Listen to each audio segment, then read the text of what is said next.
Hi, my name is Brett Norton, Executive Producer on Ashes of the Singularity II, and welcome to another Video Dev Journal.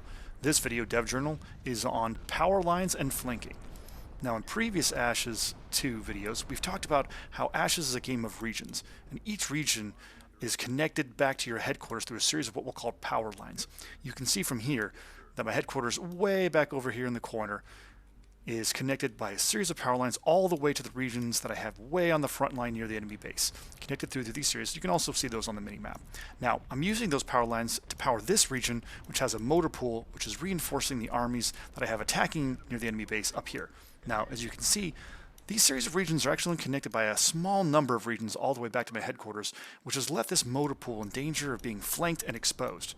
So now switching over to the other team's side, let's jump on over to player one. They've got some forces positioned over here in a pretty critical cutoff position. We'll go ahead and take this army of pathfinding recon vehicles and move them over here towards this region that sort of sits at the heart of this. So I'm not going to try to attack the motor pool region directly, although I could, but perhaps I don't realize that it's exposed or suspect that there might be some defenses that can quickly go back to it. Instead, I'm going to skirt around. We'll send this army up here as a bit of a distraction, maybe draw some fire. Meanwhile, Army number 4 is going to make its way over here into this region, and hopefully they'll find something exposed. Now, if this region wasn't or was defended, they can still go and try to attack a different region that might have some targets within it. As they get close to it, they're going to start clearing that region out.